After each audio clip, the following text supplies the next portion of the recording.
Chapter 38. It happened at that time that Judah went down from his brothers and turned aside to a certain Adullamite, whose name was Hira. There Judah saw the daughter of a certain Canaanite, whose name was Shua.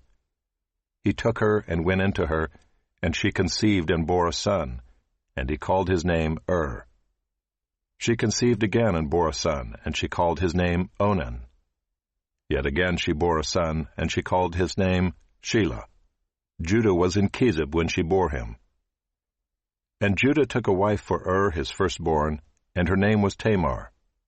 But Judah's firstborn, was wicked in the sight of the Lord, and the Lord put him to death. Then Judah said to Onan, Go into your brother's wife, and perform the duty of a brother-in-law to her, and raise up offspring for your brother. But Onan knew that the offspring would not be his, so whenever he went into his brother's wife, he would waste the semen on the ground, so as not to give offspring to his brother. And what he did was wicked in the sight of the Lord, and he put him to death also.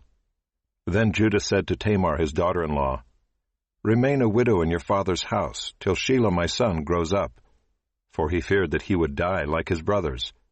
So Tamar went and remained in her father's house.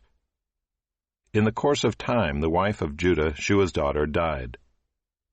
When Judah was comforted, he went up to Timnah to his sheep shearers, he and his friend Hira the Adullamite. And when Tamar was told, Your father-in-law is going up to Timnah to shear his sheep, she took off her widow's garments, and covered herself with a veil, wrapping herself up, and sat at the entrance to Enaim, which is on the road to Timnah. For she saw that Shelah was grown up, and she had not been given to him in marriage. When Judah saw her, he thought she was a prostitute, for she had covered her face. He turned to her at the roadside and said, Come, let me come in to you. For he did not know that she was his daughter-in-law. She said, What will you give me, that you may come in to me? He answered, I will send you a young goat from the flock. And she said, If you give me a pledge until you send it. He said, What pledge shall I give you?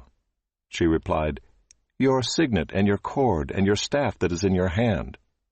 So he gave them to her and went into her, and she conceived by him. Then she arose and went away, and taking off her veil she put on the garments of her widowhood. When Judah sent the young goat by his friend the Adullamite to take back the pledge from the woman's hand, he did not find her. And he asked the men of the place, Where is the cult prostitute who was at Enaim at the roadside? And they said, No cult prostitute has been here. So he returned to Judah and said, I have not found her. Also the men of the place said, No cult prostitute has been here. And Judah replied, Well, let her keep the things as her own, or we shall be laughed at. You see, I sent this young goat, and you did not find her. About 3 months later, Judah was told, Tamar, your daughter-in-law, has been immoral. Moreover, she is pregnant by immorality. And Judah said, Bring her out, and let her be burned. As she was being brought out, she sent word to her father-in-law, By the man to whom these belong, I am pregnant. And she said, Please identify whose these are, the signet, and the cord, and the staff. Then Judah identified them and said, She is more righteous than I, since I did not give her to my son Shelah. And he did not know her again. When the time of her labor came, there were twins in her womb.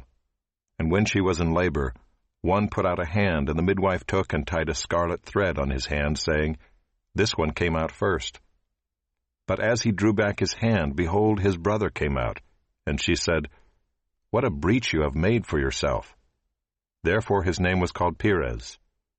Afterward his brother came out with the scarlet thread on his hand, and his name was called Zerah.